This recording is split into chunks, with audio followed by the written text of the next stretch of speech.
Assalamualaikum warahmatullahi wabarakatuh. Innal hamdalillah nahmaduhu wa nasta'inuhu wa nastaghfiruh wa na'udzu billahi min shururi anfusina wa min sayyiati a'malina. من يهده الله فلا مضل له ومن يضلل فلا هادي له. أشهد أن لا إله إلا الله وحده لا شريك له وأشهد أن محمدا عبده ورسوله. يا أيها الذين آمنوا اتقوا الله حق تقاته ولا تموتن إلا وأنتم مسلمون. يا أيها الناس اتقوا ربكم الذي خلقكم من نفس واحدة وخلق منها زوجها وبث منهما رجالا كثيرا ونساء واتقوا الله الذي تساءلون به والأرحام إن الله كان عليكم رقيبا. يا أيها الذين آمنوا اتقوا الله وقولوا قولا سديدا يصلح لكم أعمالكم ويغفر لكم ذنوبكم ومن يطع الله ورسوله فقد فاز فوزا عظيما. أما بعد فإن أصدق الحديث كتاب الله وخير الهدي هدي محمد صلى الله عليه وسلم وشر الأمور محدثاتها وكل محدثة بدعة وكل بدعة ضلالة وكل ضلالة في النار. Ikhwati fillah,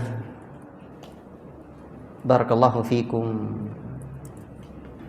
Bapak Ibu yang saya muliakan dan yang saya cintai karena Allah Tabarakar Rahman. Syukur kita kehadirat Allah Rabbul Alamin, Allah Subhanahu wa ta'ala yang senantiasa memberikan kita rahmat dan nikmatnya, sehingga hari-hari kita Allah berikan rizki untuk hadir di majelis ilmu. Kita mesti ingat selalu, sejak pagi kita kadang bekerja hingga sore, kita sibuk dengan urusan dunia. Allah yang ciptakan alam dunia ini, tapi Allah tak pernah pandang mulia dunia ini. Dan kebaikan seorang hamba bukanlah bersama dunia. Kebaikan seorang hamba itu man yuridillahu bihi khairan yufaqihu fiddin. Siapa yang dikehendaki oleh Allah Ta'ala baik, maka Allah Ta'ala berikan kepahaman dalam agama ini. Bahkan Rasulullah SAW menyebutkan dunia ini terlaknat, dan terlaknat pula apa yang ada padanya, illa dzikrullah wa mawalahu wa alimul ta'ala, kecuali zikir kepada Allah dan yang seumpama dengan zikir, serta seorang yang berilmu dan orang-orang yang terus menuntut ilmu. Jalan ilmu adalah jalan mulia. Maka di kalangan para ulama, ketika mereka ditanya apa harapannya sekiranya Allah Ta'ala berikan 2 nyawa untuk bisa hidup lagi setelah kematian, itu apa permintaan di kehidupan yang berikutnya? Semoga Allah Ta'ala jadikan saya sebagai seorang penuntut ilmu. Allahu Akbar.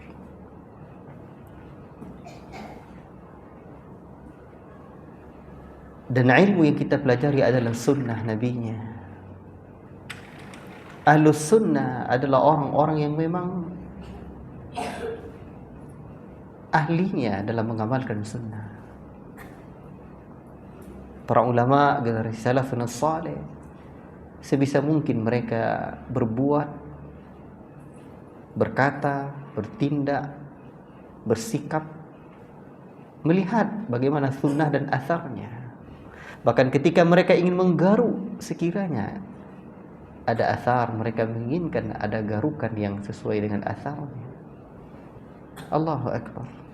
Pada kesempatan ini kita bersama kitab Syama'il, Syarh Sama'ilin Nabi sallallahu alaihi wasallam, dan kita masuk bab yang ke terakhir kemarin, Pak. Bab apa? Lupa, Pak. Enggak hadir ya, banyak yang enggak hadir kemarin. Bapak yang bertanya pakai kacamata itu enggak hadir kemarin. Padahal dia bertanya tapi jawabannya dijawab kemarin. Masih ingat pertanyaannya, Pak? Wah, itu dia. Jadi hadisnya dhaif. Ya, bukan minyak zaitun yang ada dianjurkan minyak zaitun untuk minyak rambut, itu hadisnya tidak sahih. Tapi sah-sah saja. Itu secara ringkasnya. Kalau Bapak mau penjelasan berikutnya lagi, silakan dengar rekamannya. Kita sekarang masuk kepada bab yang keenam. Bab keenam ini masih berkaitan dengan rambut. Jadi mengikuti sunnah Nabi Sallallahu Alaihi Wasallam ini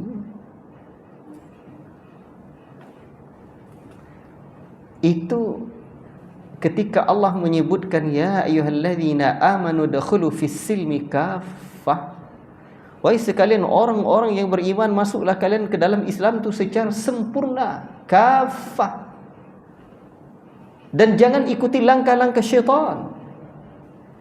Wala tattabi'u khutuwati syaitan, jangan ikuti. Baik. Dan Islam ada akidah, ada ibadah, dan ada muamalah. Allahu Akbar. Ketika kita belajar kitab-kitab hadis, luar biasa. Agama ini sudah ada uswatun hasanahnya.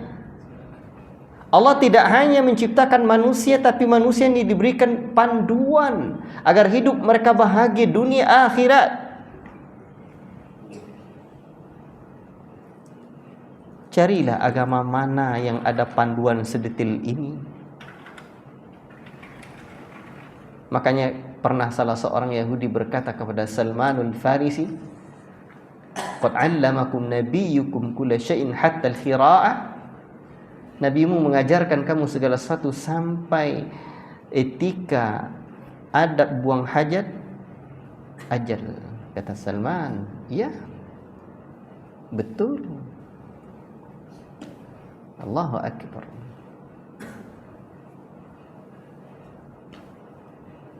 Kita adalah seorang yang patuh dengan pemerintah kita. Kita adalah seorang yang taat kepada pemimpin kita. Tapi ketika dahulu ada pelajaran PMP, apa panjangannya, Pak? Pendidikan moral Pancasila. Ada enggak dalam pendidikan moral Pancasila yang sedetil ini sampai mengatur urusan rambut, bagaimana rambut kita? Tidak ada. Ini luar biasa. Apapun setelah itu dibuat, misalkan moral dan nilai-nilai, norma-norma yang ada itu tidak akan sedetil al-Islam. Allahu Akbar. Makanya keunggulan pendidikan Islam itu ada dua. Satu, komprehensif, komplit, bukan komplit, komplit. Ini seketek, komplit, bukan komplit. Komplit itu kacau artinya. Kemudian paripurna, lengkap. Yang kedua, punya role model, punya uswatun hasanah, suri tauladannya ada, Nabi. Makanya ya, kita betul Pancasila itu adalah dasar, ya, adalah hasil perjuangan para ulama. Sehingga yang pertama adalah ketuhanan yang Maha Esa, kemanusiaan yang adil dan beradab. Carilah kata adil dan kata adab di agama mana yang ada. Islam punya itu. Tetapi Pancasila dasar negara sahih, tapi menjadi minhajul hayah. Aturan hidup yang mengatur secara komplit kehidupan ini tidak lengkap. Dan kita akan bertanya, siapa yang paling Pancasilais? Dalam nilai-nilai moral Pancasila itu, kita kan butuh role model. Yang ada role modelnya, manusia yang paling Pancasilais siapa? Betul. Oke, tentu tidaklah mungkin selengkap Islam. Jadi kita sekarang bukan dalam rangka mengkritik pemerintah dan dasar-dasar negara, tidak. Tapi saya ingin menyebutkan bahwa ini Pancasila dasar negara kita sahih. Tapi menjadi panduan lengkap kehidupan tidak akan cukup. Islam jauh lebih unggul. Baik. Sekarang kita baca. Bapak Ibu yang dimuliakan oleh Allah Subhanahu wa taala, babu majaa fi khidabi Rasulillah sallallahu alaihi wasallam.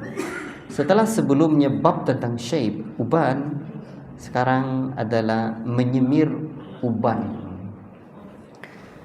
Bagaimana Rasul sallallahu alaihi wasallam menyemir uban beliau? Baik. Imam At-Tirmidzi rahimahullahu ta'ala membuat bab ini menjelaskan bahwa Rasul menyemir ubannya. Maksudnya untuk menjelaskan apakah beliau melakukannya atau tidak. Beliau semir atau tidak. Menyemir sebagaimana yang sudah dijelaskan sebelumnya adalah merubah warna uban yang putih dengan hinna dan katam, atau dengan hinna saja.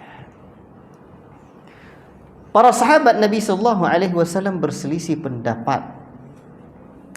Faqad ikhtalafa as-sahabatu fi khidabihi sallallahu alaihi wasallam.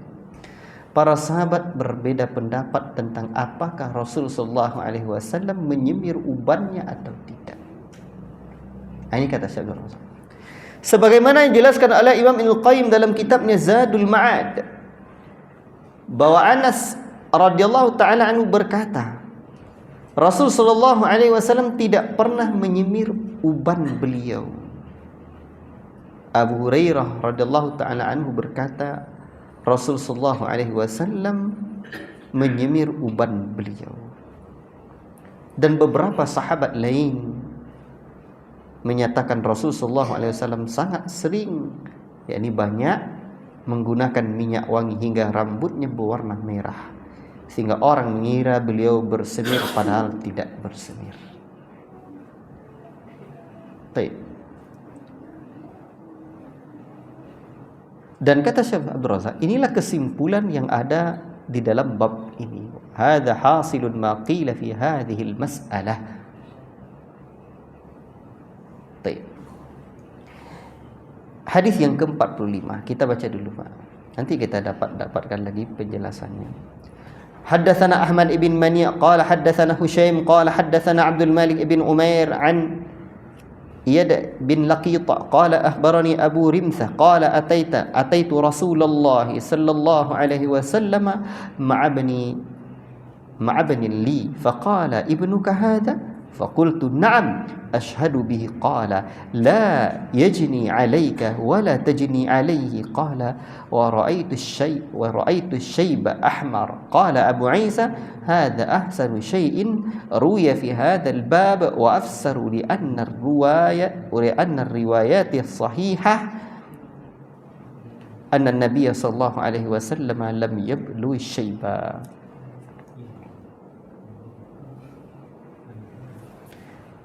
Ikhwati fillah barakallahu fikum. Dengan sanadnya Al-Imam At-Tirmidzi rahimahullahu ta'ala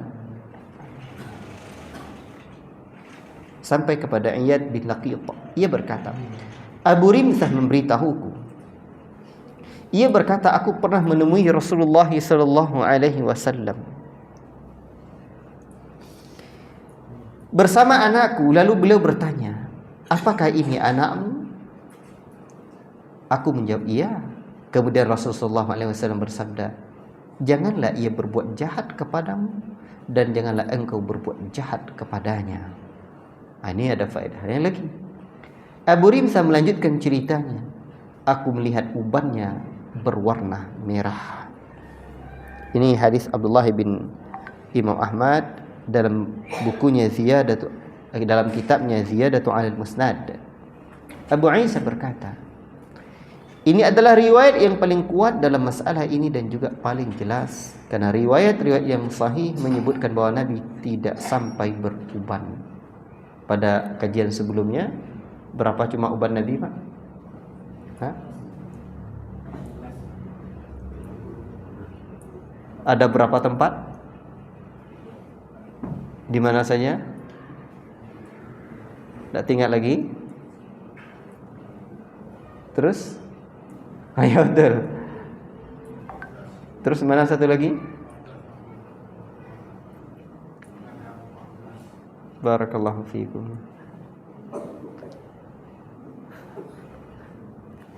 Baik. Kemudian Syekh Abdul Razak menjelaskan. Kata Syekh Abdul Razak, hadis ini adalah awal bab ini. Abu Rimsah berkata, aku pernah melihat Rasulullah SAW bersama anak-anak. Dalam hadis ini adalah pelajaran penting, Pak. Syekh Abdul Razak menjelaskan hadis ini tidak hanya membawakan faedah tentang menyemir rambut, tapi juga faedah-faedah lain, dan ini juga penting. Hadis ini banyak faedahnya. Faedah pendidikan, yakni seorang ayah hendak membawa anaknya ke majelis-majelis kebaikan, sebagaimana Abu Rimsah membawa anaknya ke majelis Rasul. Rasul bertanya, apakah ini anakmu? Tapi kondisikan anak kita. Makanya ketika anak kita sudah rasa bisa dan dia tidak begitu mengganggu, kalau tidak bergerak tidak mungkin, Pak. Anak kita bukan robot, tetapi tidak mengganggu orang. Bawa anak kita ke majelis ilmu. Seperti sekarang anak-anak kawan-kawan, takutlah ketika masjid itu sunyi dari anak-anak. Baik. Bahkan di saat pendidikan di sekolah formal hari ini mahal, masjidlah solusinya, Pak. Rasul dulu tidak tinggalkan sekolah mahal dengan format seperti kita sekarang, tapi Rasul tinggalkan ilmu, halaqah ilmu bersama ahli ilmu.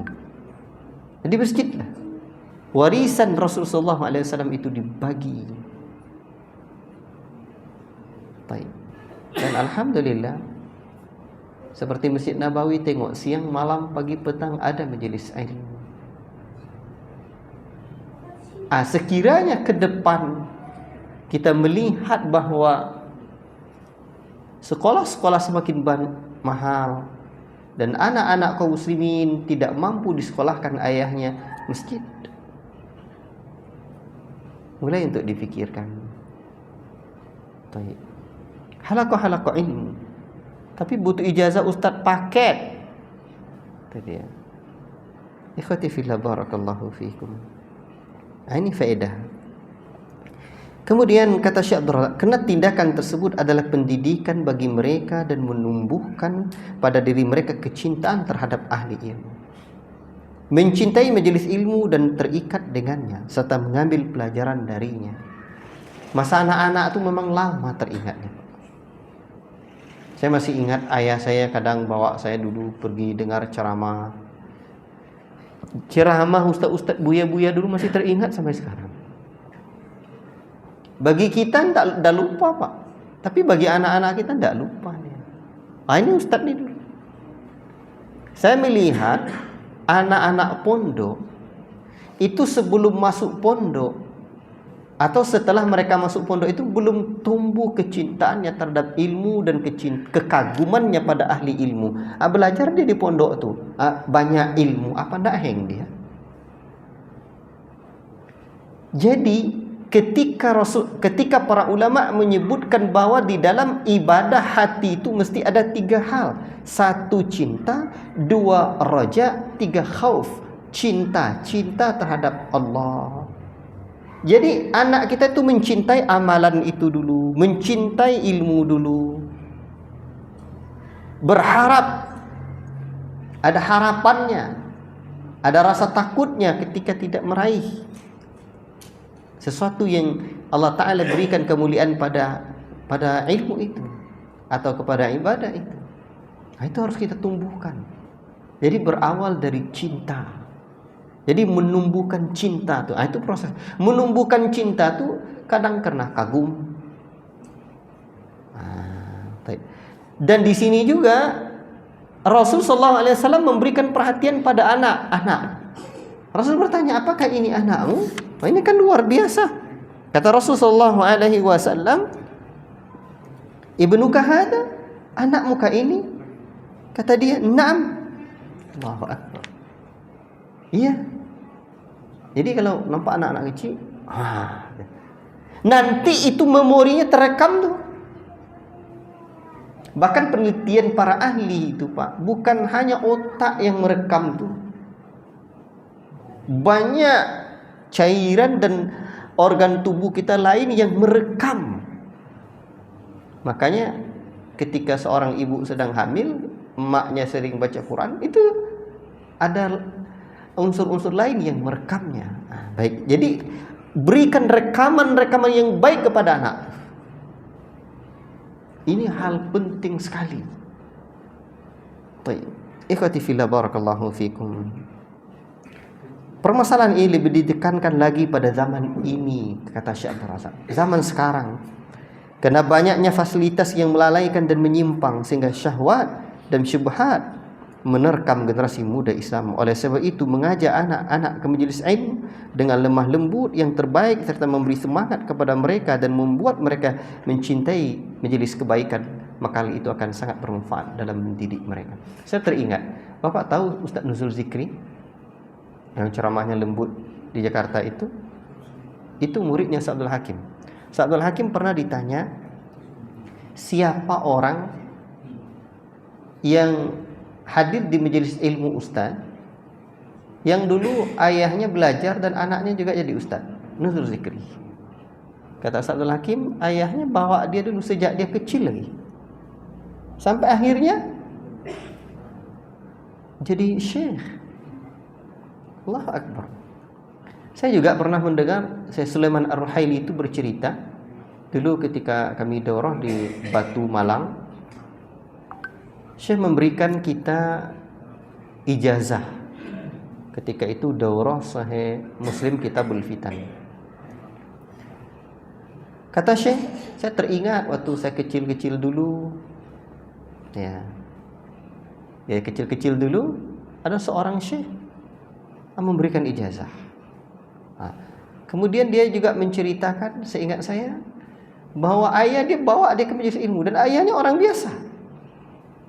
Makanya Pak, kalau orang tua kita bukanlah seorang yang ahli agama, maka bertekadlah dari diri kita terlahir anak-anak yang ahli agama. Itu aja. Perlu diulang nih, Bapak jangan kecewa. Kita tidak terlahir dari orang tua, dari rahim ibu dan ayah, dari rumah yang bukan ulama, bukan ahli ilmu. Tapi bertekadlah di rumah kita terlahir anak-anak, dari kita terlahir anak-anak yang ahli ilmu. Baik. Ini penting zaman ini, makanya kecintaan terhadap ilmu itu ditumbuhkan, Pak. Saya melihat anak-anak pondok, karena di pondok saya banyak anak-anak yang, mohon maaf betul, yang latar belakang keluarganya yang Allahul musta'an, semoga Allah membimbing kaum muslimin, banyak yang broken home. Ya, jadi tak tumbuh kecintaan terhadap itu. Sebelum itu, sebelum anak mondok tuh, kita pondok kan dulu pikiran dia tuh. Kemudian kita kembali kepada hadis ini.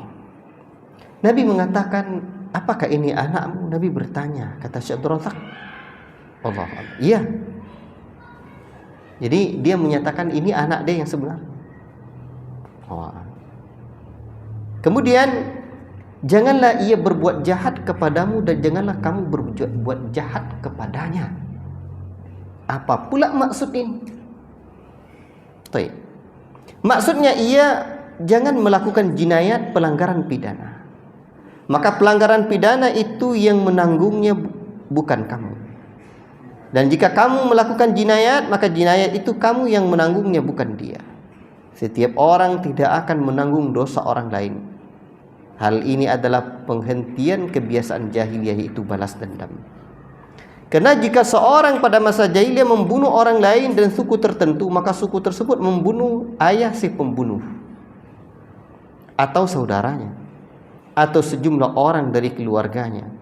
Dan Nabi SAW menghentikan kebiasaan tersebut dengan beberapa hadis, di antaranya sabda beliau, jangan ia berbuat jahat kepadamu, jangan engkau pula berbuat jahat kepadanya.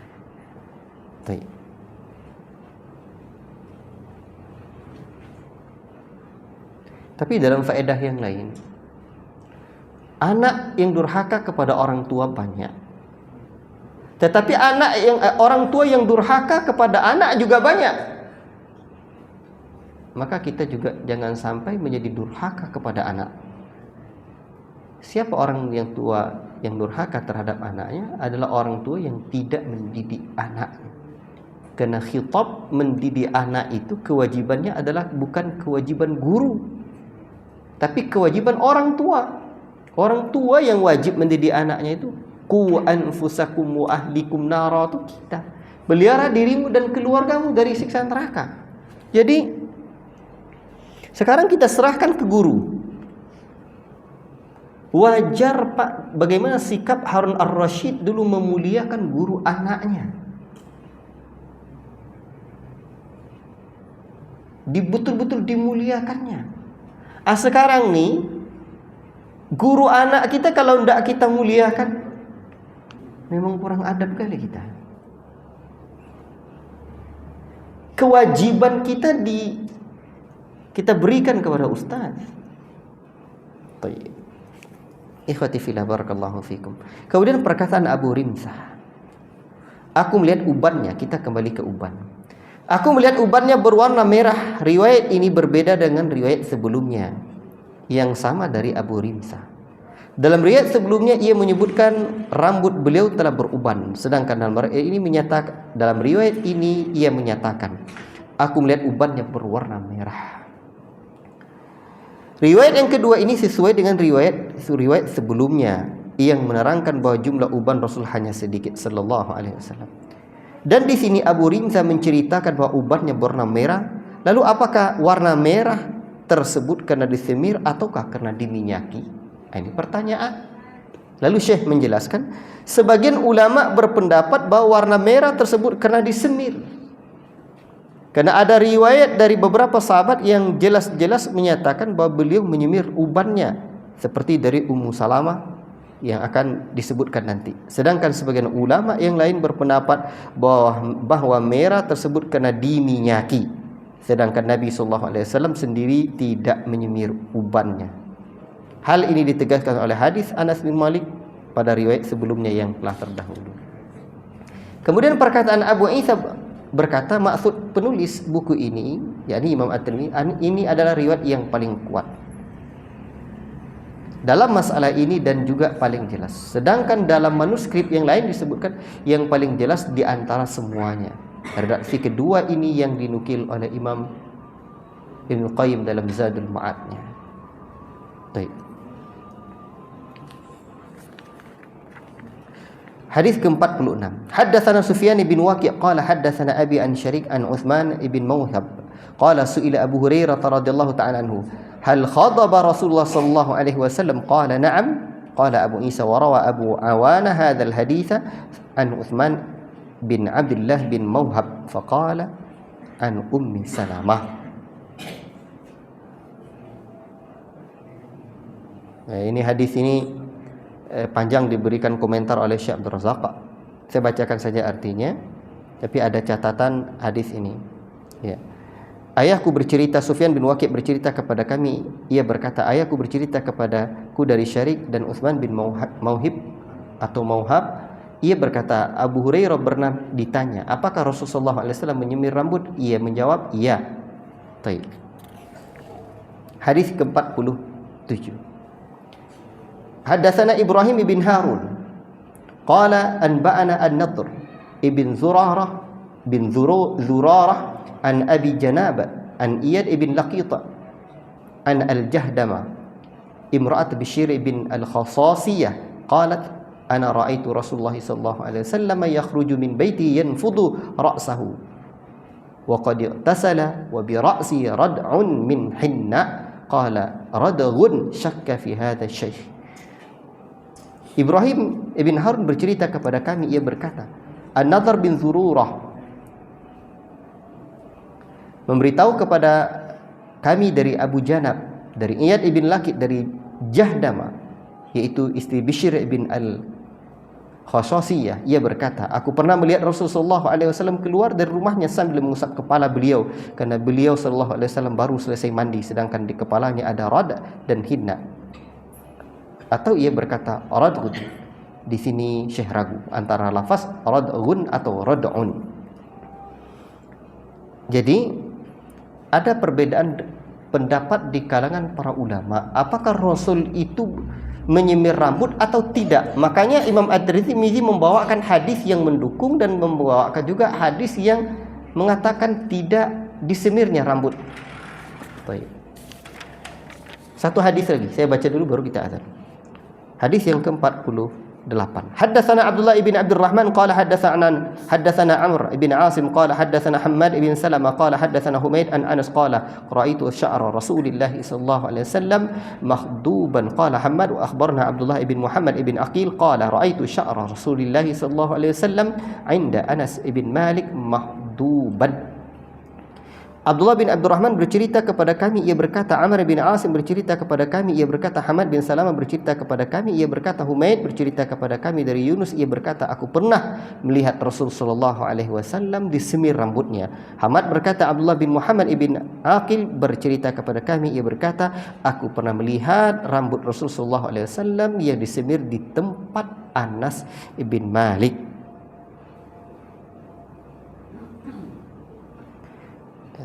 Hadis ini dalam sanadnya itu ada catatan di dalam Syarah Syekh Abdul Razak ini. Ibnu Hajar menyatakan dalam kitabnya At-Taqrib, ini hadis makbul, diterima. Hadis ini tidak bisa, tetapi hadis ini tidak bisa mengalahkan hadis Muhammad ibn Sirin, Sabit dan Qatadah. Ini hadis yang dibawakan oleh Syekh di dalam kitab ini. Insyaallah taala saya jelaskan setelah kita adzan lagi. Barakallahu fikum. Tafadhal.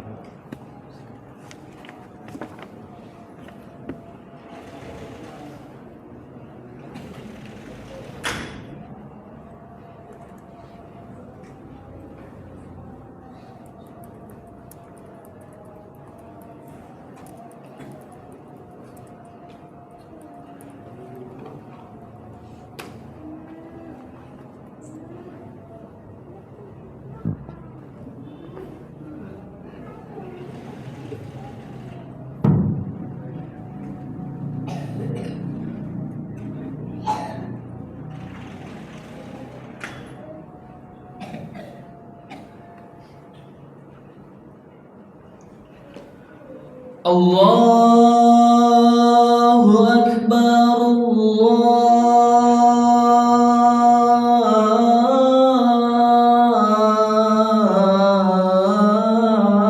Akbar.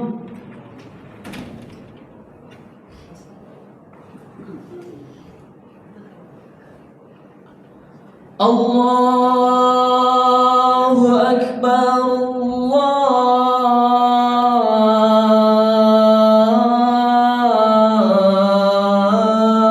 Allahu Akbar.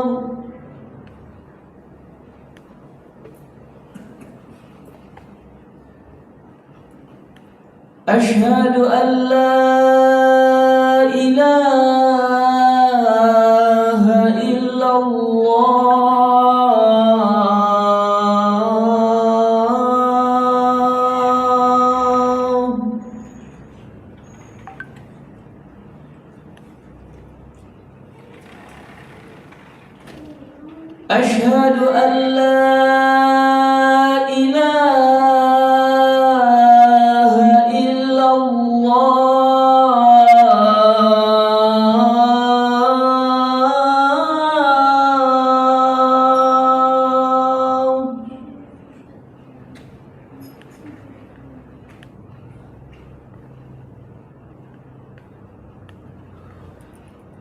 أشهد أن محمدا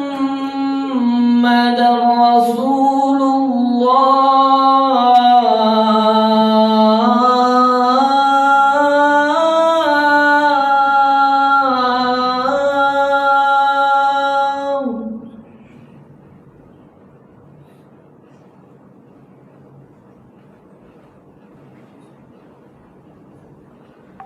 أشهد أن محمدا رسول الله.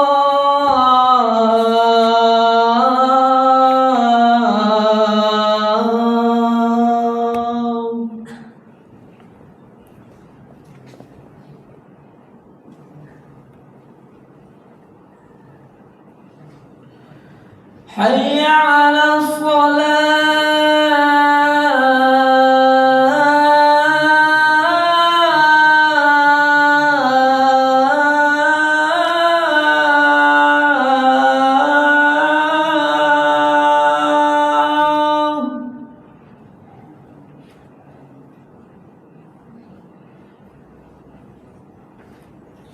حي على الصلاة.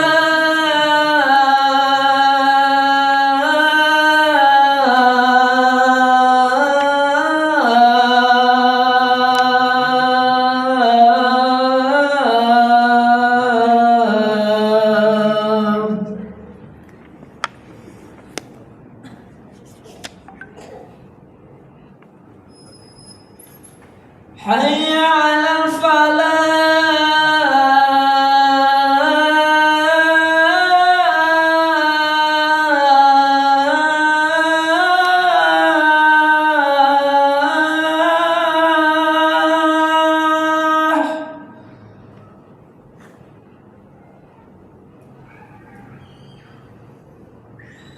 حي على الفلاح.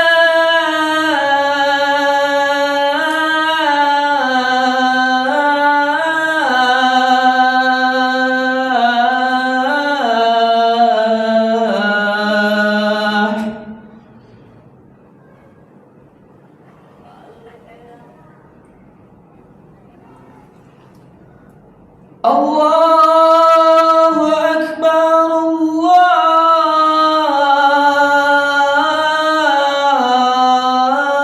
الله أكبر.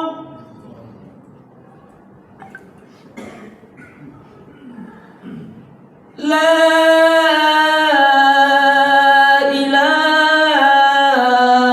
إلا الله.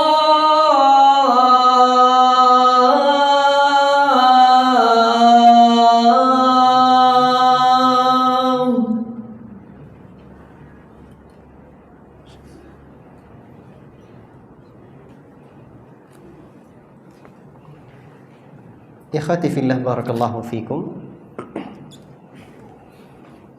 Yang perlu kita pahami dulu sekarang adalah apakah Rasulullah SAW menyemir rambut? Terdapat dua pendapat di sini. Kesimpulannya dari hadis-hadis yang ada ini, Syekh Abdul Razak juga membawakan di akhir bab ini. Kata beliau begini: ada riwayat lain dalam kitab Al-Mustadrak karya Al-Hakim dari Abdullah bin Muhammad bin Aqil, ia berkata, Anas bin Malik tiba di kota Madinah. Dan pada saat itu Umar bin Abdul Aziz adalah gubernurnya. Kemudian Umar mengirim utusan untuk bertanya kepada Anas. Umar bin Abdul Aziz mengirim utusan kepada Anas. Dan wajar, Anas adalah orang yang paling tahu tentang kondisi Rasul. Ia bertanya tentang apakah Rasulullah SAW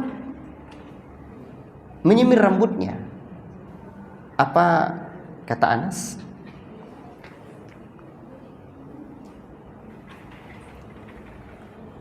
Pertanyaannya begini, apakah Rasulullah SAW pernah menyemir rambutnya? Karena aku menyemir rambut beliau telah berubah warnanya. Aku melihat rambut beliau telah berubah warnanya. Kemudian Anas menjawab, Rasulullah SAW adalah orang yang paling mendapat nikmat dengan rambut yang berwarna hitam.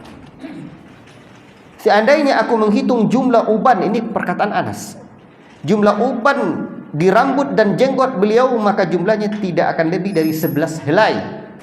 Perubahan warna tersebut efek dari minyak wangi yang dituangkan pada rambut Rasulullah.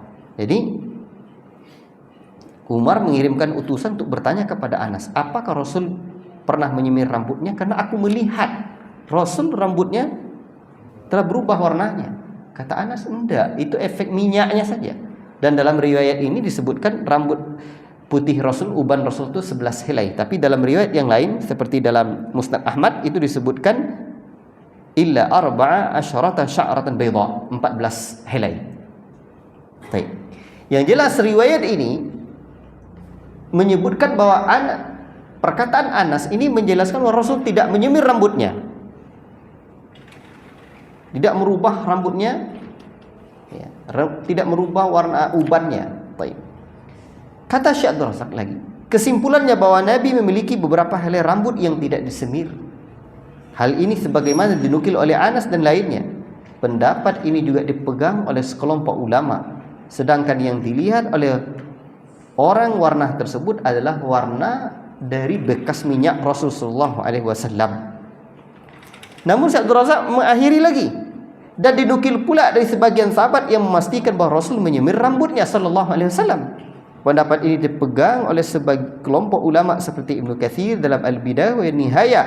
Mereka mengatakan barang siapa yang menetapkan adanya penyemiran, yakni Rasul menyemir rambutnya, berarti ia telah menetapkan ilmu tambahan, dan yang punya pengetahuan tambahan dikedepankan dari yang meniadakan. Ini didahulukan pula katanya. Berarti kan yang menetapkan didahulukan daripada yang meniadakan. Wallahu ta'ala a'lam bissawab. Yang jelas para ulama telah berbeda pendapat. Sekarang Rasul ialah Ustaz, rambut ubannya hanya 11 atau 14. Sedikit pula itu kiri kanan di apa namanya sini kemarin? Jambang. Kiri satu, kanan satu, di atas.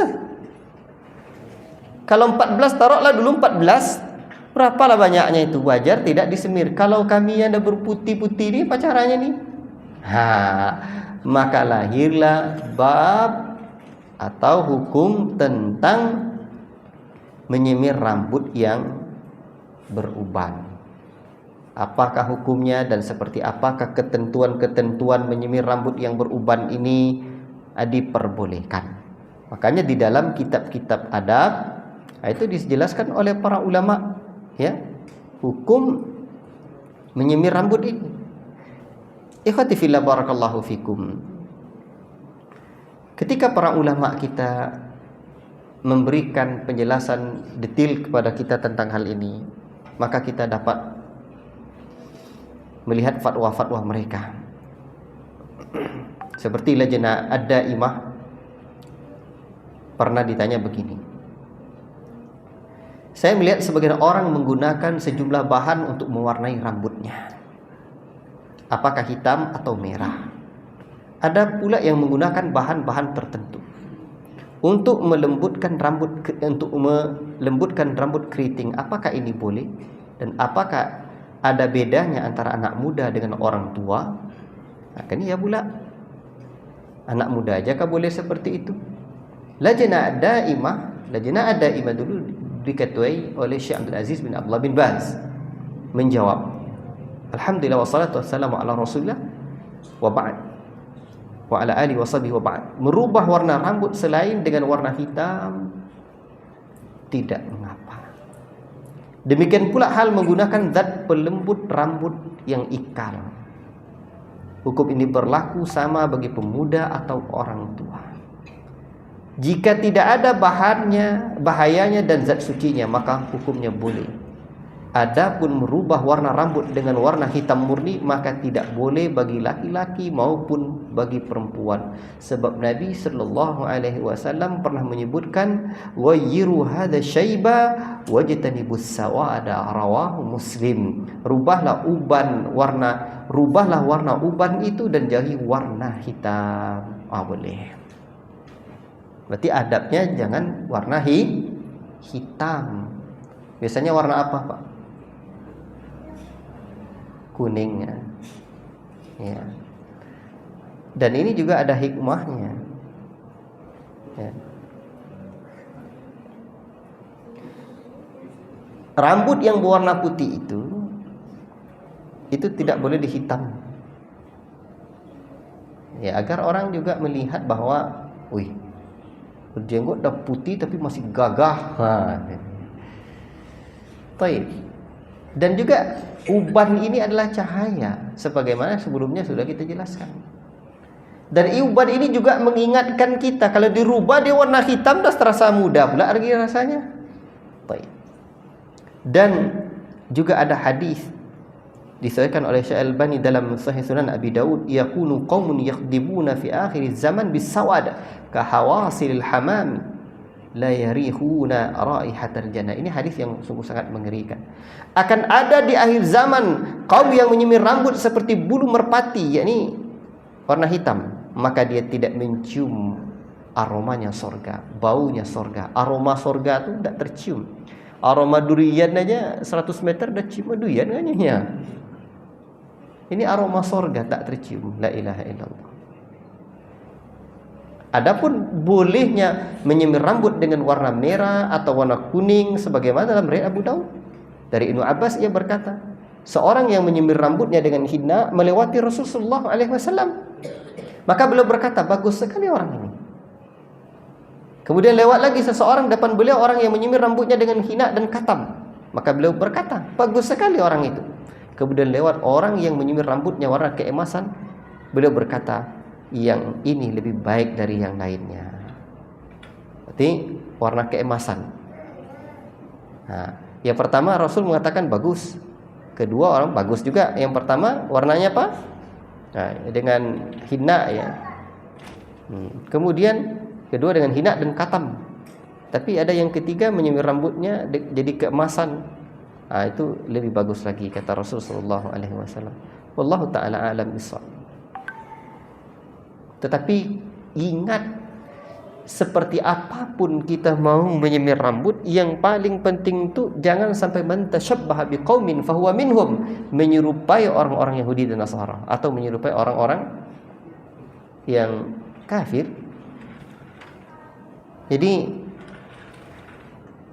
ada umpamanya gaya-gaya tertentu, itu hindari. Jadi perbuatan-perbuatan menyerupai orang-orang kafir itu dihindari selama-lamanya. Wallahu ta'ala a'lam bissawab. Baik, masih ada waktu kita lanjutkan bab berikutnya. Celak. Karena ini sedikit saja. Bab yang ke-7. Celak Rasulullah sallallahu alaihi wasallam. Tahu celak, Pak? Dengan ismid ya. Celak itu di mana? Ntar dulu. Di sini atau di sini? Ah, itu baru tepat. Kalau di atas tuh udah celak namanya itu. Kalau di sini ini apa? Ah, list tuh. Baik. Antum salah. Jadi di mata. Hah? Itu di alis tuh. Itu menipiskan alis tuh. Enggak boleh. Baik. Kita baca dulu hadisnya. Babu ma jaa fi kuhli Rasulillah sallallahu alaihi wasallam. Bab ini adalah bab celak Rasul sallallahu alaihi wasallam. Dibuat oleh penulis kata Syekh Abdul Razak untuk menjelaskan tentang bercelak Rasul sallallahu alaihi wasallam. Bercelak merupakan petunjuk Rasul sallallahu alaihi wasallam dan merupakan sunnahnya, baik sunnah qauliyah maupun sunnah fi'liyah. Dan beliau sendiri juga melakukannya. Ikhwati fillah, tapi memang perbedaan pendapat itu ada saja. Ada aja ulama yang mengatakan ya tidak dianjurkan. Wallahu a'lam. Celak adalah salah satu jenis bebatuan yang sudah dikenal oleh orang. Ada yang berwarna hitam, ada juga yang berwarna cenderung ke warna merah. Misalnya disebut juga dengan ismid. Cuman sekarang ini kita tidak tahu lagi entah seperti apa bahan itu, tidak tahu lagi kita. Pokoknya bapak cari beli celak ismid, ada. Ketik aja di Google. Tak pandai ngetiknya, sebut aja tuh. Celak ismit, keluar dia nanti itu. Celak ini sangat mudah hancur dan ditumbuk sempurna hingga benar-benar lembut. Kemudian ditempelkan di mata dengan menggunakan batang celak atau sejenisnya. Dan ada riwayat dari Nabi SAW yang secara khusus menganjurkan untuk bercelak. Jadi ini di antara sunnah yang hampir hilang saya kira ya. Dulu di awal-awal pondok itu di Parkis itu, ini di antara yang kami anjurkan juga ke santri. Karena ada manfaatnya. Bercelak menggunakan ismit memiliki beberapa faedah yang dijelaskan oleh para ulama. Kesimpulannya dikumpulkan oleh Al-Allamah Imam Ibn Qayyim. Al-Allamah Ibn Qayyim dalam kitabnya Zadul Ma'ad, ia menyebutkan bercelak dapat menjaga kesehatan mata, menguatkan cahaya untuk melihat, mencerahkan mata, membersihkan kotoran-kotoran di mata dan mengeluarkannya untuk berhias, yaitu beberapa jenis celak. Pada saat tidur, celak dari ismit memiliki keutamaan dibanding celak lain. Ia membuatnya dengan tenang dari gerakan-gerakan yang membahayakan, membantu kondisi asli mata. Ismit memiliki keutamaan khusus dalam masalah ini. Jadi menjelang tidur itu dianjurkan. Kita baca dulu hadisnya. حدثنا محمد بن حميد الرازي قال حدثنا أبو داود الطياليسي عن عباد بن منصور عن عكرمة عن ابن عباس أن النبي صلى الله عليه وسلم قال اكتحلوا بالإثمد فإنه يجلو البصر وينبت الشعر وزعم أن النبي صلى الله عليه وسلم كانت له مكحلة يكتهل منها كل ليلة ثلاثة في هذه وثلاثة في هذه. Ini juga diriwayatkan oleh Imam At-Tirmidzi dalam kitab sahihnya, kitab sunannya, dan juga Imam Ibnu Majah. Dengan riwayatnya Imam At-Tirmidzi dari Ibnu Abbas dari Nabi sallallahu alaihi wasallam, berceraklah kalian dengan menggunakan ismid, karena ismid dapat memperjernih pandangan dan dapat menumbuhkan bulu. Ia mengira bahwa Nabi SAW memiliki alat celak khusus yang beliau gunakan setiap malam, 3 celak di sini dan 3 yang lainnya di sini. Kemudian Syekh melanjutkan dengan hadis yang ke-50. Haddatsana Abdullah bin Sabbah Al-Hashimi Al-Basri qala haddatsana Ubaidullah bin Musa qala haddatsana Israil an Abbad ibn Mansur wa haddatsana Ali ibn Hujr qala haddatsana Yazid ibn Harun qala haddatsana Abbad ibn Mansur an Ikrimah an Ibn Abbas qala kana Rasulullah sallallahu alaihi wasallam yaktahilu qabla an yanama bil ithmi thalathan fi kulli 'ainin. Wa qala Yazid ibn Harun fi hadithi inna an-nabiy sallallahu alaihi wasallam kanat lahu mukhulatun yaktahilu minha 'inda an-nawmi thalathan fi kulli 'ainin. Dengan sanadnya Imam At-Tirmidzi meriwayatkan dari Nabi sallallahu alaihi wasallam dari Ibnu Abbas radhiyallahu taala anhu, ia berkata, adalah Rasul sallallahu alaihi wasallam memiliki celak khusus.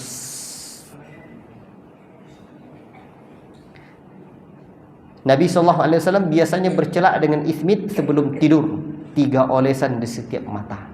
Jadi dianjurkan bercelak itu menjelang tidur. Yazid bin Harun berkata dalam hadis riwayatnya, sesungguhnya Nabi sallallahu alaihi wasallam memiliki alat celak khusus yang beliau gunakan untuk bercelak sebelum tidur, yaitu 3 olesan pada setiap mata. Nabi sallallahu alaihi wasallam memerintahkan untuk bercelak dengan menggunakan ismit dan menyebutkan 2 manfaatnya. Yang pertama, sesungguhnya ismit mempertajam pandangan, artinya ismit akan membersihkan mata dan membantu memperjelas pandangan dan menambah jumlah cahaya yang masuk. Manfaat kedua, menumbuhkan bulu mata. Maksudnya adalah menumbuhkan bulu mata dari mulai tumbuhnya, panjangnya, bertambahnya, sebagai pelindung mata dan penjaga dari tanah dan debu, serta memperindah mata dan manfaat lainnya. Sesungguhnya ini di antara nikmat Allah Ta'ala, dijadikan kelopak mata selalu berwarna merah, karena hal tersebut memberikan manfaat yang besar bagi mata, yaitu menjaga kebersihan, menjaganya dari penyakit. Jadi dalam riwayat ini Rasul menyebutkan Ibnu Abbas menyebutkan ada alat khusus Nabi. Dan Rasul di sini kan disebutkan bercelak 3 kali. Innallaha witrun yuhibbul witra. Sesungguhnya Allah Ta'ala itu ganjil dan menyukai yang ganjil. Dan Nabi juga pernah menyebutkan idza tahala ahadukum falyaktahil witra. Jika salah seorang di antara kalian bercelak, maka bercelaklah dengan jumlah yang ganjil. Jadi hitung sehingga jumlahnya ganjil. Jadi dalam hadis-hadis ini dapatlah kita lihat bahwa ada cara bercelak itu. Pertama, bercelak pada mata kanan 3 olesan, kemudian bercelak pada mata kiri 3 olesan pula. Kanan dulu, kemudian kiri, sehingga celak pada masing-masing berjumlah ganjil. Ada cara kedua, bercelak mata kanan terlebih dahulu. Ini dihitung pertama kali. Kemudian mata kiri dihitung kedua. Kemudian bercelak pada mata kanan ini dihitung ketiga. Kemudian mata kiri ini dihitung keempat. Kemudian diakhiri pada mata kanan dihitung kelima, sehingga jumlah semua celak pada kedua mata adalah ganjil. Dengan cara ini mata kanan mendapatkan 3 kelebihan, diawali, diakhiri, dan jumlahnya lebih banyak. Ya. Jadi ada 2 cara ini. Saya ulangi lagi. Para ulama menyebutkan tentang jumlah ganjil dalam bercelak itu ada 2 cara. Setiap cara ini ada dasar hadisnya, kata Syekh Abdul Razak. Ini penjelasan Syekh Abdul Razak. Pertama tadi 3 kanan, setelah itu 3 kiri. Cara kedua, bercelak dulu kanan, hitung 1. Bercelak kiri, hitung 2. Celak kanan, kiri, kemudian kanan. Akhiri dengan yang ganjil. Kelebihan yang kanan diawali, diakhiri, dan dia ada 1 kelebihan lebih bilangannya dari yang sebelah kiri. Baik. Kita baca hadis berikutnya sedikit lagi. Hadatsana Ahmad bin Mani qala hadatsana Muhammad bin Yazid an Muhammad bin Ishaq an Muhammad bin Al-Munkadir an Jabir huwa ibnu Abdullah qala qala Rasulullah sallallahu alaihi wasallam alaikum bil ithmid 'inda an-naum fa innahu yajlul basara wa yunbitu asy-sya'ra. Dengan sanadnya Al-Imam At-Tirmizi meriwayatkan dari Nabi sallallahu alaihi wasallam, beliau bersabda, hendaklah kalian menggunakan ismid ketika akan tidur, karena ismid dapat mempertajam pandangan dan menumbuhkan bulu mata. Tadi sudah kita sebutkan juga. Hadis yang ke-52. Haddatsana Qutaibah ibn Sa'id qala haddatsana Bishr ibn Al-Mufaddal an Abdullah ibn Uthman an ibn Khushaym an Sa'id bin Jubair an Ibni Abbas radhiyallahu ta'ala anhu qala qala Rasulullah sallallahu alaihi wasallam inna khaira akhalikumul ithmid yajlul basara wa yunbitu asy-sya'ra. Dengan sanadnya Imam At-Tirmizi rahimahullahu ta'ala, beliau sallallahu alaihi wasallam berkata, sesungguhnya sebaik-baik celak salah seorang kalian, sebaik-baik celak kalian adalah ithmid, karena ia mempertajam mata dan menumbuhkan bulu mata. Hadis yang ke-53. Haddatsana Ibrahim ibn Al-Mustamir Al-Basri qala haddatsana Abu Asim an Uthman ibn Abdul Malik an Salim an Ibni Umar qala qala Rasulullah sallallahu alaihi wasallam alaikum bil ithmid fa innahu yajlul basara wa yunbitu asy-sya'ra. Dengan sanadnya Al-Imam At-Tirmizi rahimahullahu taala, Nabi sallallahu alaihi wasallam menyebutkan, hendaklah kalian menggunakan ithmid karena dia mempertajam mata dan menumbuhkan bulu mata. Kata Syekh Abdul Razak, penulis menutup bab ini dengan hadis Ibnu Umar ini, dan isi kandungannya sama dengan hadis sebelumnya. Pelajaran penting, kata Syekh Abdul Razak, dari hasil penelitian kedokteran ilmiah modern, bahwa sebagian ismid di pasaran ada yang tidak murni. Nah, ini catatan beliau.